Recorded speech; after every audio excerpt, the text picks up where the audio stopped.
Hello students. आज zoological park के बारे पर चर्चा करेंगे। जूलॉजिकल पार्क क्या होता है? इसे हम प्राणी उपवन मतलब जूलॉजिकल गार्डन या चिड़ियाघर अर्थात जू इन नामों से भी जानते हैं। तो जू शब्द से आप लोग परिचित हो गए होंगे, चिड़ियाघर। अब आप अपने मन से डिफिनीशन इसकी बना सकते हैं, मतलब इसको अपने आप अब आप परिभाषित कर सकते हैं। तो लिखा है हमने यहाँ पर कि यहाँ पर वन्य जंतुओं को, मतलब जो जंगली जीव होते हैं, वाइल्ड एनिमल, उनको चार दीवारी मतलब फेंस बना देते हैं, चारों तरफ से बाउंड्री में सुरक्षित रखा जाता है, जिससे आम जनता इन्हें देख सके और ज्ञान अर्जित कर सके। आप लोग जू देखने जाते होंगे, तो जू में किस लिए जाया जाता है? वहाँ पर जानवरों की जानकारी प्राप्त करने के लिए, कौन सा जीव कैसे है, इसके बारे पर हम आगे चर्चा करेंगे। तो यहाँ पर खास बात यह है कि यहाँ जीवित जीवधारियों को सुरक्षित रखा जाता है। प्राणी उपवन जो होता है या जूलॉजिकल पार्क है, यहाँ पर मृत जीवों को नहीं, यहाँ पर जीवित जीवधारियों को ही सुरक्षित रखा जाता है, ये याद रखना। अच्छा, ये किसके अंडर में सब होता है? तो इनका संचालन मतलब इनका कंडक्शन जो करते हैं वो केंद्र सरकार या राज्य सरकार के अधीन होता है, मतलब सेंट्रल गवर्नमेंट या स्टेट गवर्नमेंट के अंडर में इनका संचालन होता है। यहां पर है फिर significance of zoological parks. Zoological parks का महत्व क्या है? तो पहला महत्व यहां पर दिया है कि वन्य जीवों के प्रति जागरूकता व उनके संरक्षण की भावना पैदा करना है। मतलब जो वाइल्ड एनिमल होते हैं उनके प्रति जागरूक रहें कि उन्हें संरक्षित करना है हमको, और भविष्य में उनकी प्रजाति समाप्त ना होने पाए, इसलिए ये जूलॉजिकल पार्क बनाए जाते हैं। वन्य जीवों के बारे में जानकारी प्राप्त करना, ऐसे तमाम वाइल्ड एनिमल हैं जिनके बारे पर हम नहीं जानते हैं, तो उनके बारे पर उनकी जानकारी लिखी रहा करती है। बाहर बोर्ड लगा रहता है कि इनका फूड क्या है, इनका बिहेव क्या है, ये कितने किलोग्राम के हैं, इनकी जो इनका जेस्टेशन पीरियड कितने दिन का होता है, ये सब पूरी जानकारी लिखी रहा करती है। नेक्स्ट है ये अध्ययन अध्यापन के स्थान है, मतलब यहाँ पर हम स्टडी कर सकते हैं, देख सकते हैं, हर जीव का जूलॉजिकल नेम लिखा रहता है वहाँ पर, तो इससे स्टडी में हेल्प मिलती है।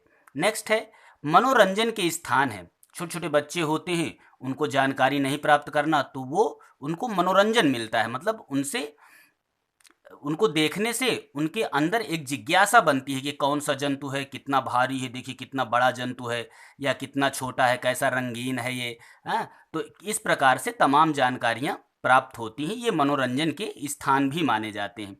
नेक्स्ट है आपदाग्रस्त, मतलब जो विलुप्त होने के कगार पर हैं उन जीवों के बाह्य स्थानीय संरक्षण, एक्स सिटू कंजर्वेशन का एक तरीका है। मतलब ये जो है एक्स सिटू कंजर्वेशन का तरीका है। एक्स सिटू कंजर्वेशन का मतलब क्या होता है? जीव जंतु को, किसी भी जीव को उसके नेचुरल हैबिटेट से ला करके किसी दूसरी जगह पर संरक्षित करना, ये एक्स सिटू कंजर्वेशन कहलाया करता है। तो एक्स सिटू कंजर्वेशन का ये एक तरीका है जूलॉजिकल पार्क्स। अब यहाँ पर कुछ पॉइंट दिए हुए हैं।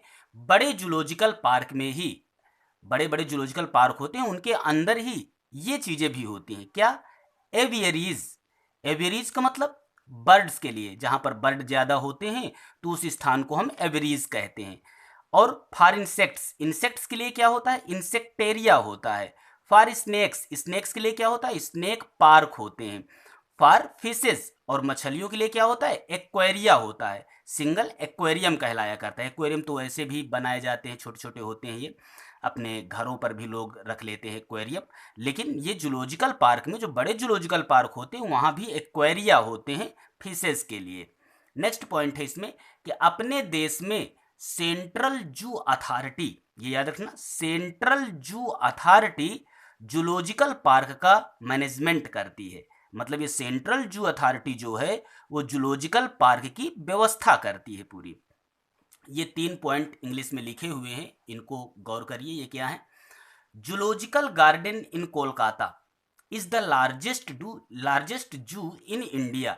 इंडिया में सबसे बड़ा जू जूलॉजिकल गार्डन है जो कोलकाता में स्थित है।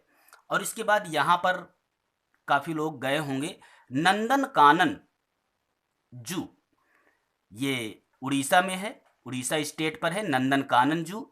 ये finest zoological garden in India, India का ये सबसे अच्छा जूलॉजिकल गार्डन है। नेक्स्ट है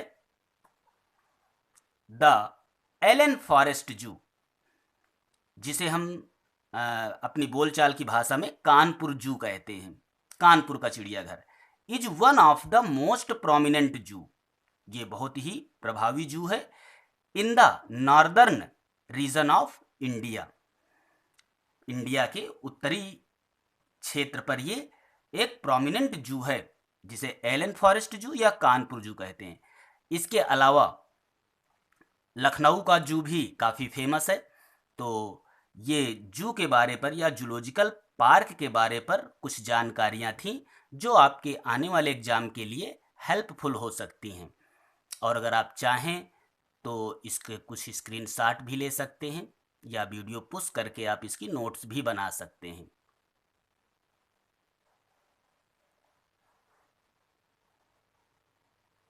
थैंक यू फॉर वॉचिंग।